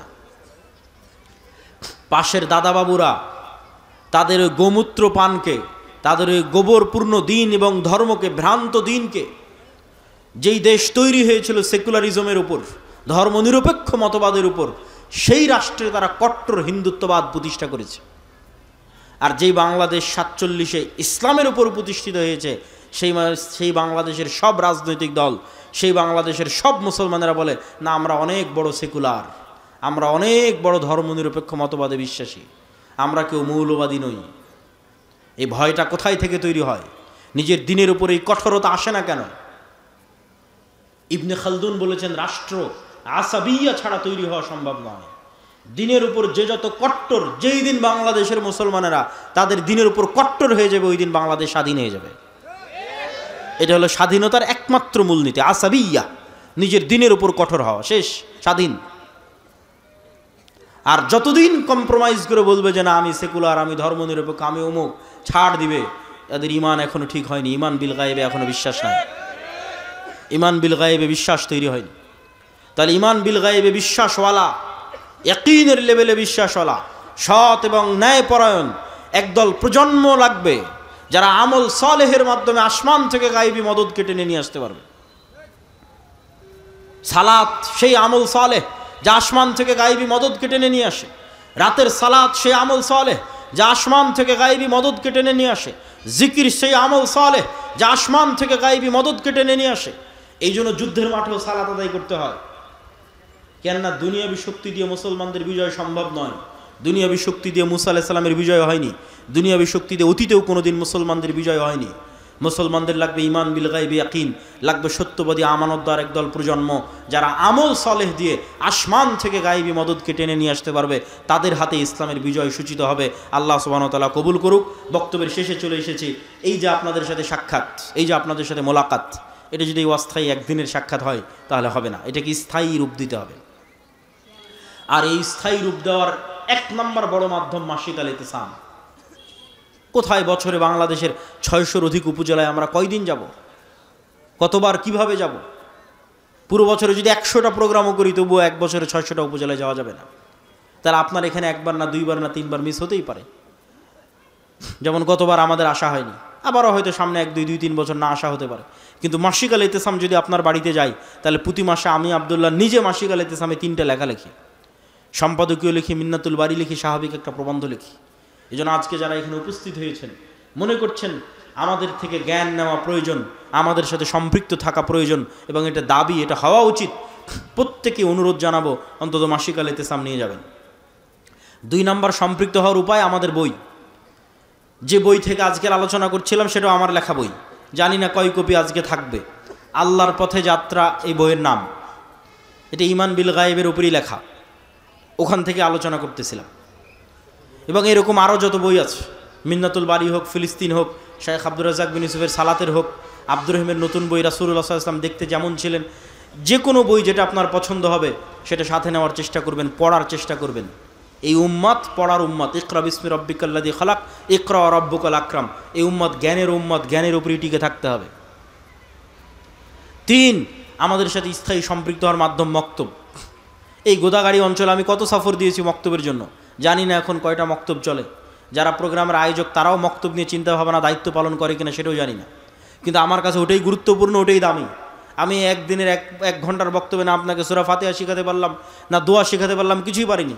কিন্তু আপনার গ্রামে যদি মক্তব চলে তাহলে প্রতিদিন ওখানে দোয়া, কোরআন এগুলো শিখবে, আর সেগুলোর সাদাকায়ে জারিয়া আমরা রাজশাহীতে বসে ঘরে বসে পাবো। এটাই তো জীবনের সবচেয়ে বড় সফলতা।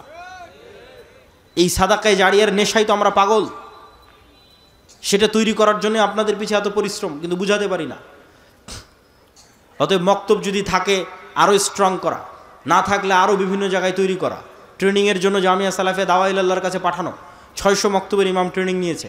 আজকে এখনও 30-এর অধিক মক্তবের ইমাম ট্রেনিংয়ের জন্য জামিয়া সালাফিয়া ডাঙ্গিপাড়া বাবা রাজশাহীতে আছে। এই সমস্ত ট্রেনিংয়ের জন্য যে সমস্ত ইমামেরা আসে তাদের যাতায়াত খরচ আমরা দিই, থাকা খাওয়া খরচ আমরা দিই। সম্মানিত উপস্থিতি, 3 নম্বর উপায় হচ্ছে প্রতিষ্ঠানকে জামিয়া সালাফিয়ার সাথে অধিভুক্ত করা। যে কোনো প্রতিষ্ঠান, জামিয়া সালাফিয়া বাংলাদেশের শ্রেষ্ঠতম, বৃহত্তম, অন্যতম, দেশি বিদেশি ছাত্র, শিক্ষক, উন্নত সিলেবাস, পড়াশোনা সব দিক থেকে বাংলাদেশের টপ 5, টপ 10 শিক্ষা প্রতিষ্ঠানগুলোর একটি। এই জামিয়া সালাফিয়ার সাথে সম্পৃক্ত হলে ছোট ছোট গ্রামের প্রতিষ্ঠানগুলোরও মান উন্নত হবে। শিক্ষা এবং জ্ঞানের মাধ্যমেই আমাদের বিপ্লব নিয়ে আসতে হবে। অতএব শিক্ষা এবং জ্ঞানকে গুরুত্ব দিতে হবে। 4 নম্বর, সুদের বিরুদ্ধে যুদ্ধ। সুদ মিথ্যুক বানায়, এই জন্য কর্জে হাসানা। যদিও আমরা পরীক্ষামূলক শুরু করেছি, 30-এর কাছাকাছি মানুষকে আমরা কর্জে হাসানা দিয়েছি। ইসলামে বিলাসী পণ্যের জন্য সুদযুক্ত ঋণ তো বহু দূরের কথা, কর্জে হাসানা নেওয়ারও কোনো দলিল খুঁজে পাওয়া কঠিন। বিলাসী পণ্য, বিলাসী পণ্য মানে বাড়ি মাটির আছে ভেঙে ইটের তৈরি করব। বিলাসী পণ্য মানে বাড়িতে ফ্রিজ নাই, ফ্রিজ কিনবো। বিলাসী পণ্য মানে বাড়িতে এসি নাই, এসি কিনবো। এগুলো বিলাসী পণ্য। এগুলো সুদের টাকা দিয়ে কিনা তো বহু পরের কথা, কর্জে হাসানা দিয়েও কিনা যাবে কিনা এটার প্রমাণ কোরআন হাদিস থেকে দেওয়া কঠিন আছে। তাহলে কর্জে হাসানাটা কখন নেওয়া যাবে? কর্জে হাসানা নেওয়া যাবে যখন বিপদে পড়েছেন, অ্যাক্সিডেন্ট করেছেন, মেয়ের বিয়ে দিবেন, তখন কর্জে হাসানা। আর কখন নেওয়া যাবে? যখন একটা ব্যবসা শুরু করতে চাচ্ছেন, ব্যবসায়িক প্রয়োজনে আটকে গেছেন, তখন কর্জে হাসানা। বিলাসী পণ্যের জন্য সুদের ঋণ বহু পরে। কর্জে হাসানাও জায়েজ হবে কিনা, যে একটা মানুষ জিজ্ঞেস করবে যে আল্লাহ আমি কর্জে হাসানা দিয়ে এসি কিনবো, এটা জায়েজ হবে কিনা এটা আমি জানি না। আমি ইসলামিক ফাইন্যান্স নিয়ে পড়েছি, আমার জানা নাই ইসলামের মূলনীতি এটার সাথে যায় কিনা। আর এই বিলাসী পণ্যগুলোতে লোন দেওয়ার কারণেই ইসলামী ব্যাংক আর ইসলামী ব্যাংক থাকতে পারেনি। কেননা কনভেনশনাল ব্যাংক বিলাসী পণ্যে লোন দিচ্ছে, সারা পৃথিবী ক্রেডিট কার্ড দিচ্ছে, আসো খরচ করো। বিকাশ বলতেছে 50,000 টাকা তুমি বিনা ডকুমেন্টস জমা দিয়ে খরচ করতে পারবা। মানে যে কোনো মূল্যে আপনাকে লোনের ফাঁদে ফেলে শয়তানের দাসত্বে, মিথ্যার দাসত্বে আপনাকে নিয়ে যাওয়া। এই পুরো পৃথিবী এরকম হায়নার মতো হয়ে আছে। অতএব অল্পে তুষ্ট না থাকলে, ইমান না বাঁচাতে চাইলে আপনি এই সুদের বেড়াজাল থেকে বাঁচতে পারবেন না। এটির জন্য আমাদের মুসলিম বাইতুল মাল কর্জে হাসানা। আর এই কর্জে হাসানা প্রজেক্টে আমরা কোনো দান নেই না। যে সমস্ত মানুষেরা বিভিন্ন ব্যাংক ব্যালেন্সে টাকা জমা রেখেছে, বিকাশ নগদে টাকা ফেলে রেখেছে, যেখান থেকে কোনো লাভ ইন্টারেস্ট নিতে চায় না, তারা আমাদের মুসলিম বাইতুল মালে টাকা জমা রাখতে পারে। সেটারই অল্প কিছু পরিমাণ আমরা কর্জে হাসানা দিয়ে আবারও যখন তাদের ফেরতের দরকার তখন আমরা আবার ফেরত দিয়ে দিই। আলহামদুলিল্লাহ অনেক মানুষ মুসলিম বাইতুল মালে তাদের টাকা জমা রেখেছে, যখন প্রয়োজন হচ্ছে তখন উঠিয়ে নিচ্ছে। আমরা চাচ্ছি যে কর্জে হাসানার কালচারটা তৈরি হোক, কর্জে হাসানার এই বিশ্বস্ততায় আস্থায় দেওয়া এবং নেওয়ার কালচারটা তৈরি হোক। তাহলে সমাজ থেকে সুদকে দূর করা যাবে। আল্লাহ সুবহানাহু ওয়া তাআলা আমাদের উপস্থিত জনগণ যারা আজকে এখানে উপস্থিত হয়েছেন সকলকে আজকের এই বক্তব্য থেকে জ্ঞান অর্জন করার এবং শিক্ষা নেওয়ার, ফেরেশতার সাথে বন্ধুত্ব, শয়তান থেকে শয়তানের সাথে শত্রুতা, এই মূলনীতিতে যতদিন চলবেন জীবনে সফল হবেন। এই মূলনীতিতে চলার আল্লাহ সুবহানাহু ওয়া তাআলা আমাদের তৌফিক দান করুক। ওয়া আখিরু দাওয়ানা আনিল হামদুলিল্লাহি রাব্বিল আলামিন। আসসালামু আলাইকুম ওয়া রাহমাতুল্লাহি ওয়া বারাকাতুহু।